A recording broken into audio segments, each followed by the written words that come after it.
حضور صلی اللہ علیہ وآلہ وسلم کی بارگاہ میں ایک شخص آتا تھا، صحیح بخاری کی حدیث ہے، حضور کی بارگاہ میں ایک شخص آتا تھا، اس کا نام تھا عبداللہ، اور وہ حضور کو ہنساتا تھا، مزاق کرتا تھا حضور سے،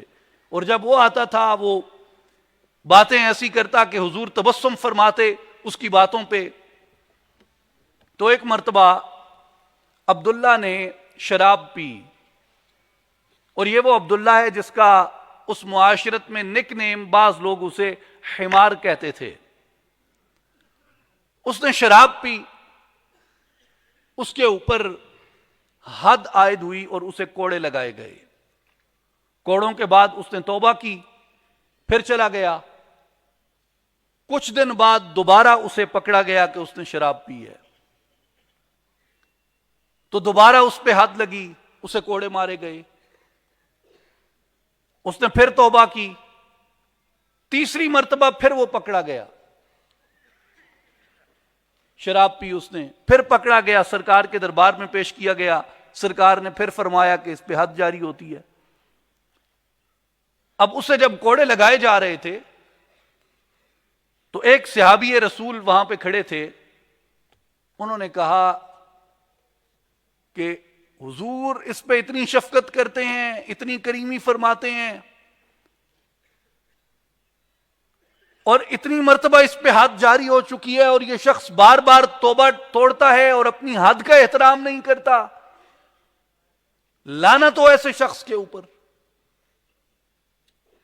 جب اس صحابی نے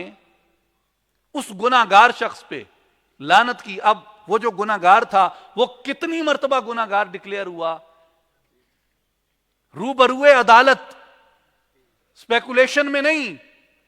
افواہوں میں نہیں کہ اس نے یہ کیا یا نہیں کیا، شک و شبہ میں نہیں کہ شاید اس نے کیا ہو شاید نہ کیا ہو، شک نہیں تھا، ثبوت کے ساتھ گرفتار ہوا، عدالت نے اس کے اوپر شواہد کے مطابق حد جاری کی، 3 مرتبہ اپنے گناہ کی پاداش میں اس نے اپنے اوپر حد جاری کروائی۔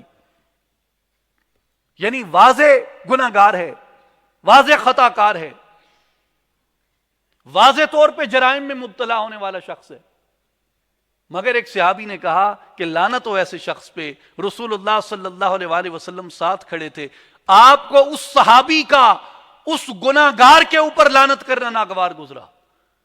اور حضور صلی اللہ علیہ وآلہ وسلم نے فرمایا لا تلعنوہ، اس شخص پہ لعنت نہ کرو، فواللہ ما علمت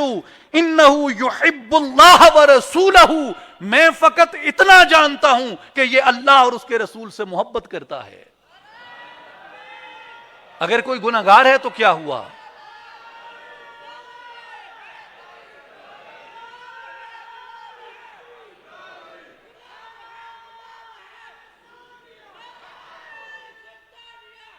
میرے بھائی اور بزرگوں،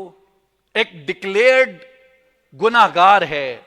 عدالت سے 3 مرتبہ سزا یافتہ ہے ایک جرم میں، حضور کے روبرو سے حد جاری کی گئی، تعزیر جاری کی گئی، کوڑے لگائے گئے، شرابی ہے، توبہ توڑتا ہے، کئی گناہ کرتا ہے، مگر رسول اللہ نے فرمایا کہ میں اس کے بارے میں اتنی بات جانتا ہوں کہ یہ اللہ اور اس کے رسول سے محبت کرتا ہے، اس لیے یہ لعنت کا مستحق نہیں ہے۔ اس کا گناہگار ہونا ضرور اپنی جگہ مسلم ہے، مگر اتنے گناہوں کے باوجود بھی یہ لعنت کا مستحق نہیں ہے۔ میرے بھائی اور بزرگوں، ابو درداء رضی اللہ تعالیٰ عنہ کی روایت ہے، امام ابو داؤد نے بیان کیا اسے، کہ حضور صلی اللہ علیہ وآلہ وسلم نے فرمایا جو کسی پہ لعنت کرتا ہے، وہ لعنت جب اس کے منہ سے، اس کے لبوں سے نکلتی ہے تو وہ لعنت آسمان کی طرف جاتی ہے۔ جب وہ آسمان کی طرف جاتی ہے تو آسمان کے دروازے بند کر دیے جاتے ہیں، وہ لعنت آسمانوں میں راہ نہیں پا سکتی،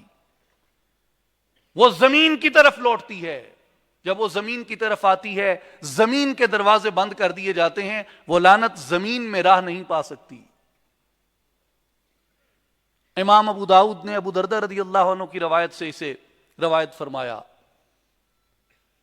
زمین کے دروازے بند کر دیے جاتے ہیں، وہ لعنت زمین میں راہ نہیں پاتی، وہ لعنت دائیں جاتی ہے، دائیں راہ نہیں پاتی، وہ لعنت بائیں جاتی ہے، وہ لعنت بائیں راہ نہیں پاتی، پھر اس کو لوٹا کے اسی شخص پہ ڈالا جاتا ہے جس کی زبان سے وہ ادا ہوئی ہوتی ہے۔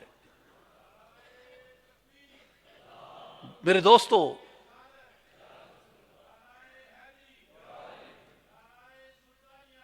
میرے بزرگوں، میرے بھائیوں، یاد رکھیں، یہ کلمات بظاہر بہت آسان ہوتے ہیں کہنے۔ اب اس صحابی نے اگر ایک گنہگار کے لیے کہہ دیا تھا، یعنی جو آج کی ہماری پاکستانی سوسائٹی ہے، آج کی ہماری جو معاشرت ہے، آج کا جو ہمارا محاورہ ہے، آج کا جو ہمارا لب و لہجہ ہے، اس کے مطابق تو شاید یہ کوئی اتنی بڑی بات نہیں کہ رسول اللہ اس پہ آ کے ٹوکتے کہ لعنت کی ہے، ایک گنہگار پہ کی ہے تو پھر ٹھیک ہی کی تو ہوئے گا، تو انہوں کہنے کیا سی وہ اتنی انی واری توبوں پان چھڑ۔ لیکن سرکار نے فرمایا کہ نہیں، یہ دیکھو کہ وہ اللہ اور اس کے رسول سے محبت کرتا ہے۔